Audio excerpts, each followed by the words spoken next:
Keep it going. Stupid bike.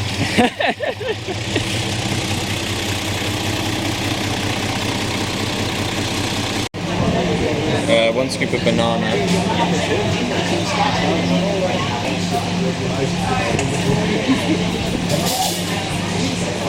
scoop of the melon sorbet. And a mango to finish. Boom. Absolute nutrition of champions, mate. So what made you do the Indie Pack to begin with? I just saw the Indie Pack last year and I thought, yeah, that seems pretty cool. Seems like a pretty cool race. Pretty cool way to see a new country.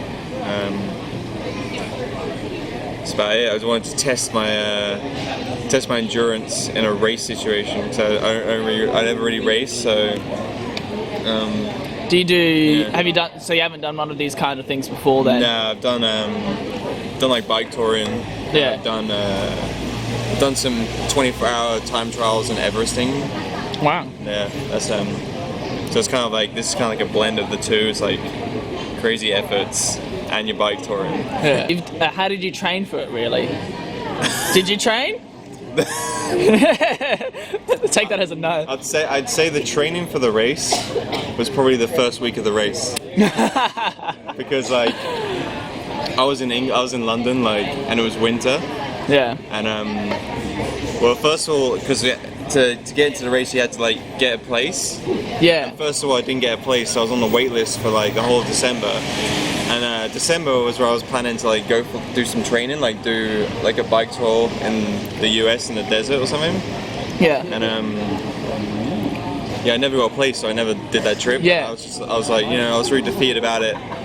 But then like early January, I got a message saying like, oh yeah, you've got a place now, and it was kind of like, oh, that's so good. oops. Well, yeah, it's like good, but it's like, well, I was kind of planning to not do it anymore. So you hadn't done the 800 kilometer thing then?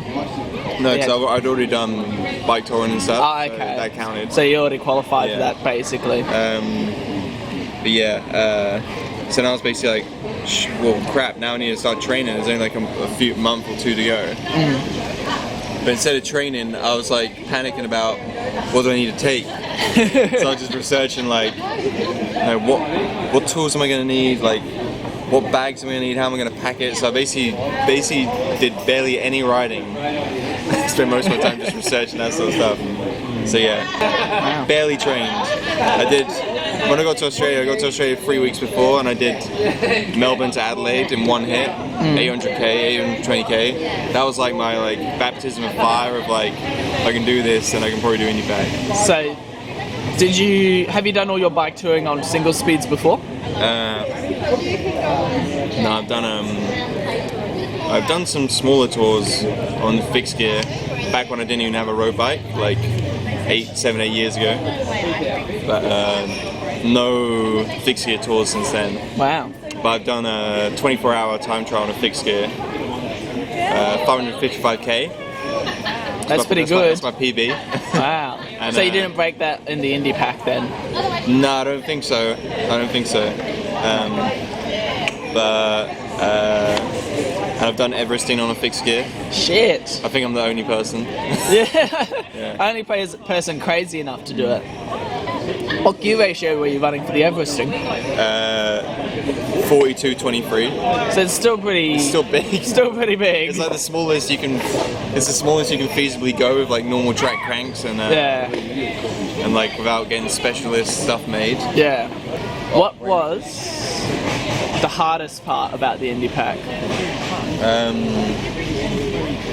Was there any like really shit situations you got into? I reckon the hardest part was the second mountain pass, Cabramurra, because it was just like so steep, and it was the temperature was really dropping. I spent the daytime napping in the park because it was too hot. Yeah. I was like, this is too hot to go up the mountain.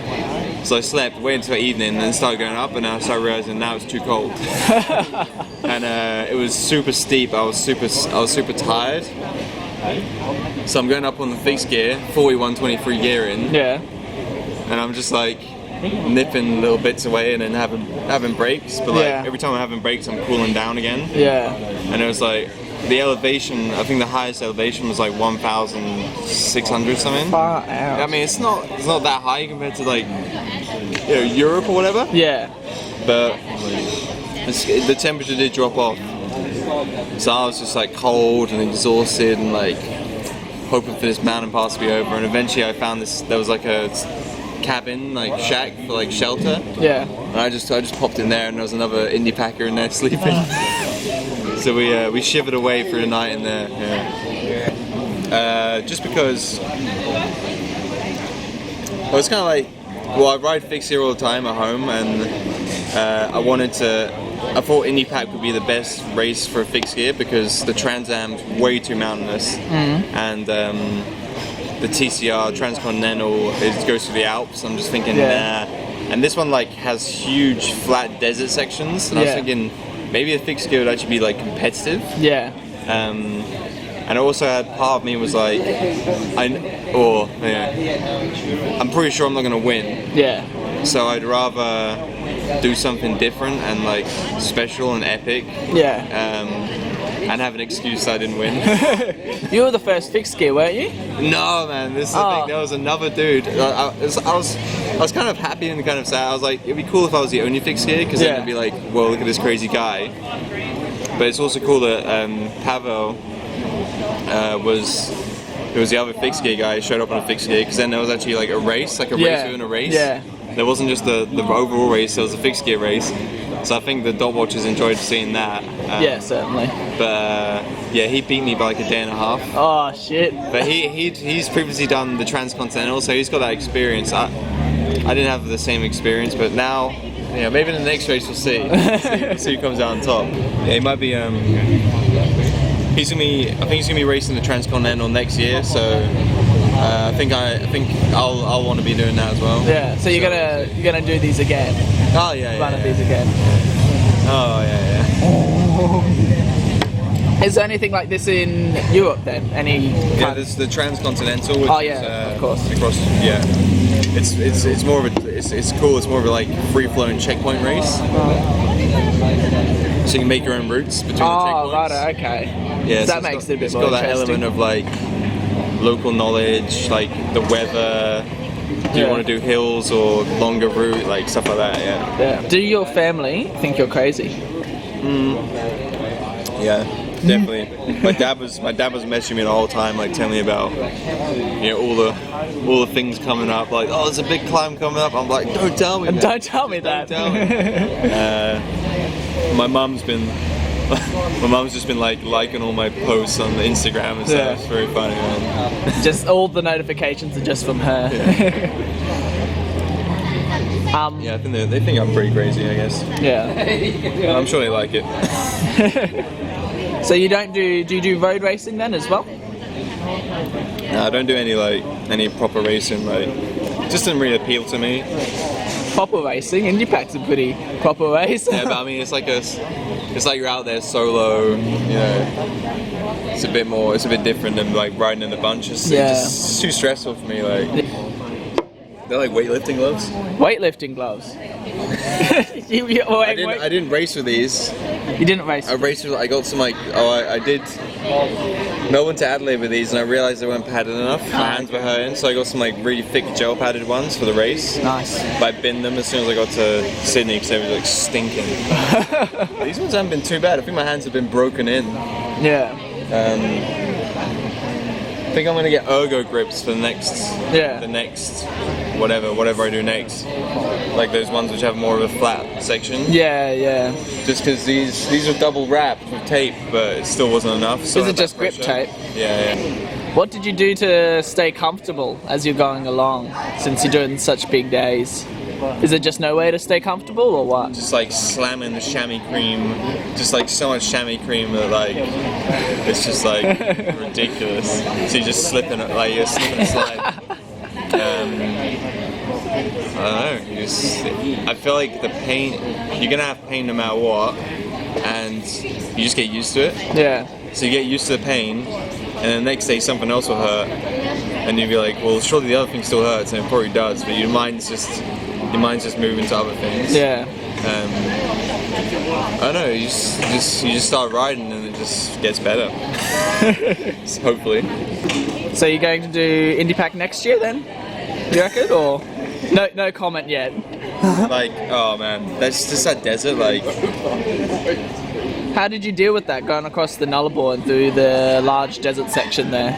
actually, that was probably one of my favorite sections. But I think that might only be because it was the most like social section, because it was near the start of the race. Everyone was still together.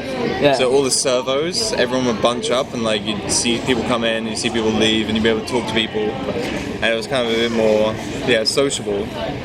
If it didn't have that element to it, it would have been pretty brutal. Yeah. Like being out there like not talking to anyone on your own. Because towards the end of the race, I had days where I didn't see any of the other races, so that was tough then. yeah, because it's kind of like you kind of like, what's going on? Yeah. Like you're doing the race, but you're not seeing anyone. It's kind of weird. But yeah, I like the desert a lot. Like the stars are amazing. Oh, certainly. The food wasn't great, but you know. Did you survived. camp out, or did you?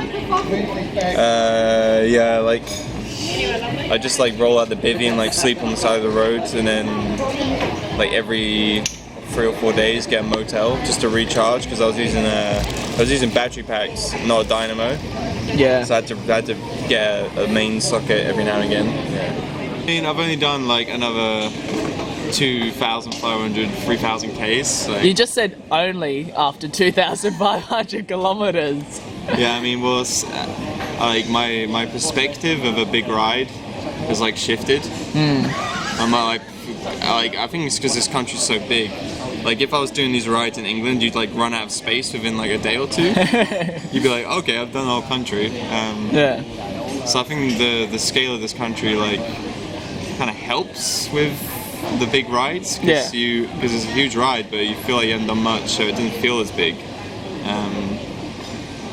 I'm continuing to ride. I was going to ride to Brisbane anyway, because I wanted to see the other big cities, Gold Coast. Okay, yeah. See some friends, and then all the dot watchers on the Indie Pack group on Facebook were like, "Do the full loop." I've got people like telling me to do the full loop, and I'm like, "Oh, you know what, man? Like, maybe we should do a full loop." And I'm like, "Nah, it's just crazy. Like, come on." Yeah. These people like telling me this while I'm riding from Sydney to Brisbane. So like, in my head I've got like Brisbane's gonna be the end of this ride, and I've got people bombarding me, dude, just do the full loop, you know. The peer pressure was pretty massive then. Set a fixed gear record, beat the fixed gear record, and I'm just like, But I like compromised, and I was like, you know what? I don't really know what I was gonna be doing for the end of. Is that my hot chocolate? It is. Oh, sweet. Got an extra sweet hot chocolate. Extra On chocolate. soy, they put an extra scoop and some sugar in there or something. There's more sugar on site if you need. They just said you wanted really sweet. Yeah, cheers, mate. Extra sweet with the extra sugars. Carve it up, man. That's what you want. Anyway, so I had these people bombarding me to do a full loop. I thought, you know what, I got my flight home booked, and booked before I came, and I was like, I had this like week or two of like not knowing what I was going to do once I got to Brisbane. So I was like, you know what, let's just continue riding. Where can I get to? I can probably get to Cairns, and that's like in my mind, that's like a big, well-known city. Yeah. So yeah, that's what I went for it, and I'm like, let's just do a time trial from Brisbane to Cairns. Yeah. That's awesome. So then I would have done like over half the loop and literally gone from one side to the other. So I'm happy with that. I think though the harder half is going to be to Darwin and then back to Perth. That's really hard if you do it. If you're doing it, yeah, because that's out there. Yeah, that's. Although I did bump into a dude at a servo that's done the whole loop on a motorbike, and he said it's not as out there as you think. Yeah. There's still towns like all the way along. It's just there are some sparse areas. There's some sections there where there's probably going to be about 300 Ks or so between places that you can actually get food. Yeah. There's what are you thinking at the moment? Are you thinking of doing it, or what's your thoughts? I mean, like I would have done half of it, so like in my mind it's like you might as well do all of it. That's like another month or two of riding. How your funds going? Should we set up a GoFundMe now? I'm accepting Bitcoin donations. We'll put a link in the description for you. We'll link your Instagram too. Well, I can always come back like when I'm like 50, finish off the rest of the loop. Like, Yeah. I don't know. Be like a homecoming. Yeah, I'm still youngish. Yeah, you still got time. Yeah, but we'll see, man. Like, I definitely want to come back to Australia and see more of it because I did kind of rush through it. Yeah, since you were racing. If part of that is finishing off the ride, going round at some point, then you know, maybe we'll set a record, maybe we won't. That's awesome. Yeah, I'm gonna enjoy this hot chocolate extra sweet. Finally, have you got any tips? What would you say to someone who's wanting to do the Indy Pack? What's your advice?